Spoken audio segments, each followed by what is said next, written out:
Happy Chick. Today we are going to be brewing something unusual. It's sake. Yep, sake.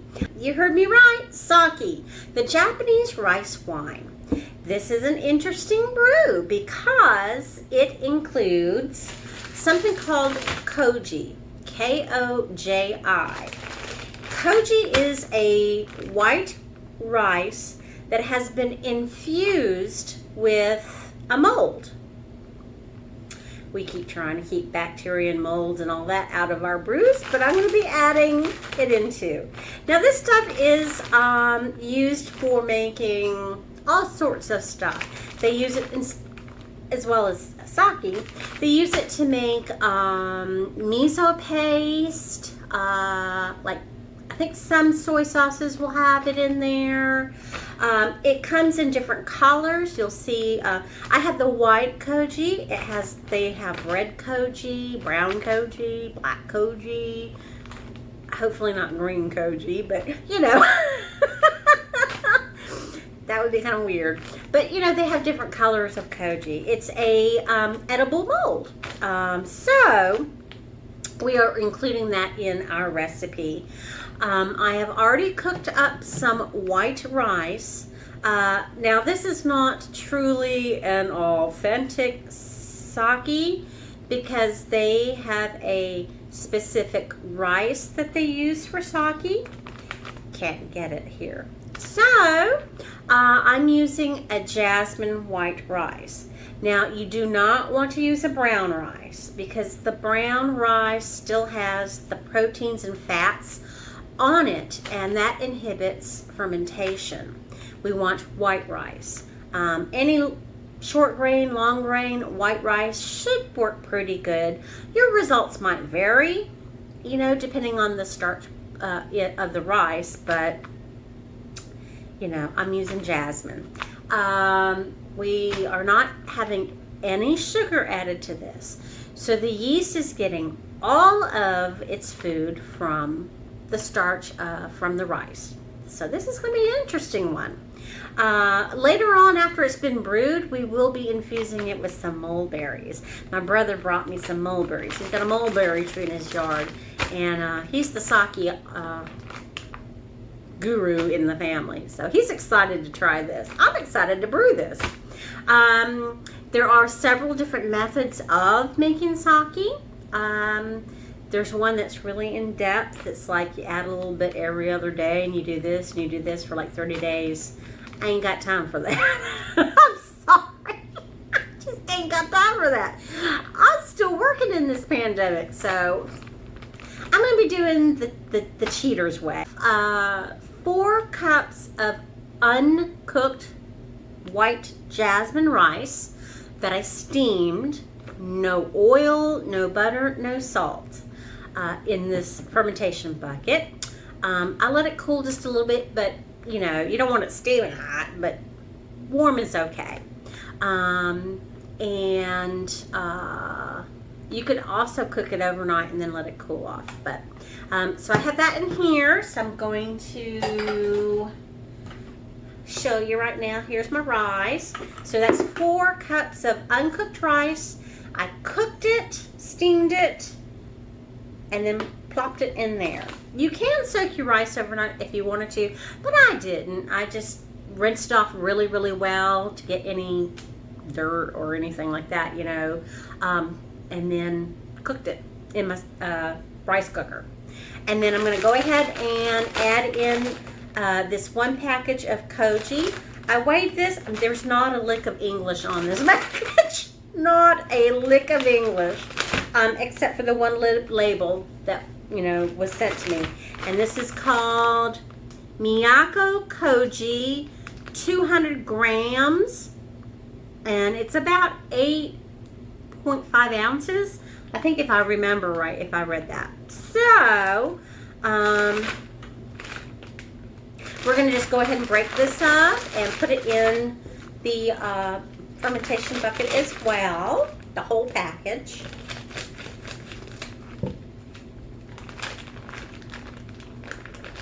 Show you what it looks like. I mean, it's just like, looks like it's rice that's been kind of like compacted, and then you can have you see this little white moldy, this white film. It's kind of hard to describe. I'm just going to break that up. Oh. Okay.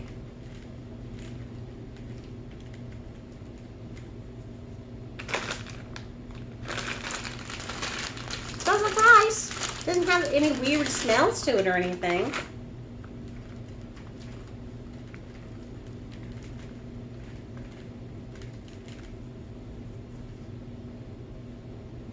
Yeah, it smells like rice. Let's just dump that whole thing in there. Okay.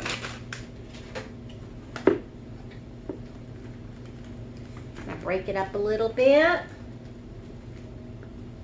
Now, the other several recipes that I found have suggested adding a few things to this to help the fermentation along, since you don't have anything else but the rice and the koji in here.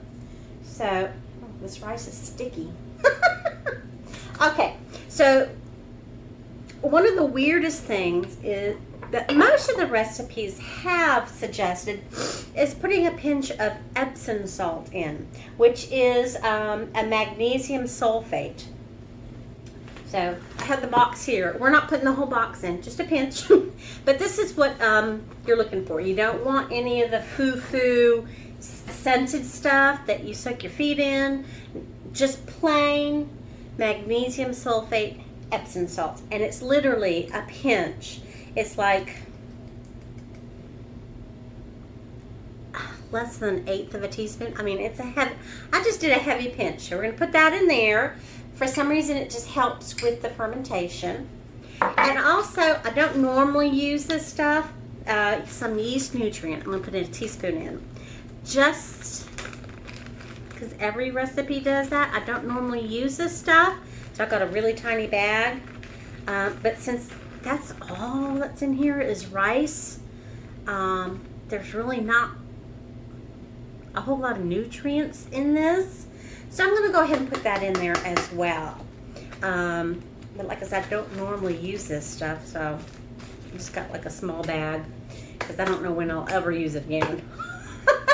And then we just put in a gallon of water. This is filtered cool water, 1 gallon.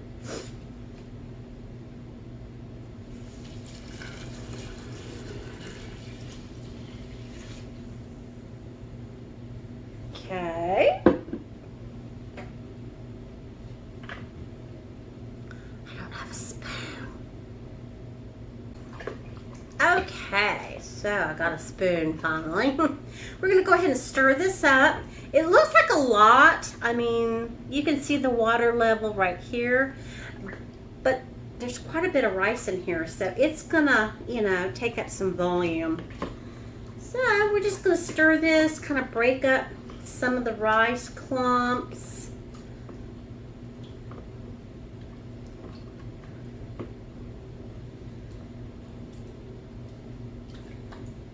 I think I'm just going to get my clean hand in there to break it up. This is not working. Okay. Yeah. The jasmine rice is like sticky rice, so it kind of likes to clump. And then, of course, the koji as well, kind of clumpy. But it breaks up a little bit better.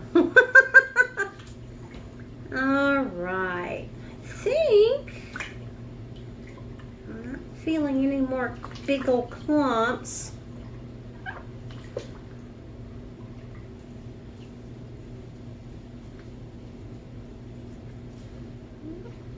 Yep. Okay. I'm sure it'll kind of break up and, you know, mush up the longer it's in here. So this is going to be in here for a while.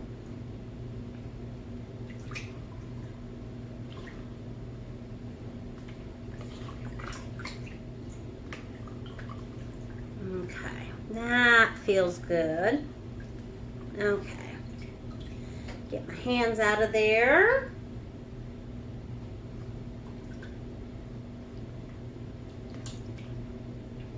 Okay. I got koji all over my hands. All right. So we are now going to put in some yeast. I'm using the Lalvin EC1118. It's the champagne yeast. That's the one that most people recommend. So, actually, I think I'm going to wait. Yeah, I think I'm going to wait. Okay. All right. So we've got the rice in here, the koji, a little bit of our Epsom salt, just a pinch, just a heavy pinch, you know, like pinch. Some yeast nutrient. I'm going to wait on the yeast. I'm actually going to enclose this for a day or so, keep stirring and all that. And once the rice is kind of, I don't know, done its job, you know, a couple of days to kind of leach out any starches or anything. That way the yeast has something to eat on. Then I'm going to pitch the yeast. So I'm going to do this for, let's do it for 24 hours and we'll check on it. Of course, I'm going to put the lid on this and then an airlock. Make sure this is nice and shut. Okay, and we've got an airlock. Okay, there we go. I'm going to label this. I'm not even going to do a specific gravity because there's it's not going to really do any reading.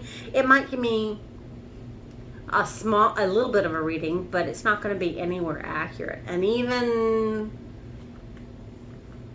waiting after 24 hours, I probably won't even get an accurate reading. But I'm going to try, I'm going to wait 24 hours and do a reading, and then I'll pitch the yeast. So I will close for now, and you'll see me in just a minute with the next day. I'll see you tomorrow. Hey everyone, so it's been 24 hours since we made the sake, or started the sake. She's been bubbling a little bit, but not a whole lot. So we're going to go ahead and put in the yeast right now. And I'm also going to do a specific gravity, or at least try to. I'm only one-handed right now, so I may have to pause you on that one. So let's take a look and see what she looks like. Ugh. There she is. Not very appetizing looking, is it, right now, huh? Alright, let's go ahead and get a specific gravity. I'm going to pause you for just a second. Okay, folks, so we ended up with a 1.030. So you're probably asking me, well, why are you doing a specific gravity, if, you know, on this?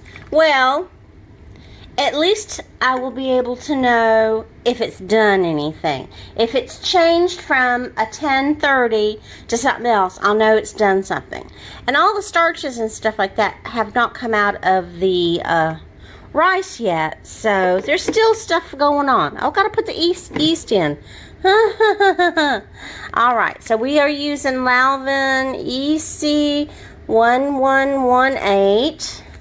See if I can do this one-handed. At least it's been opened already. Sprinkle it in.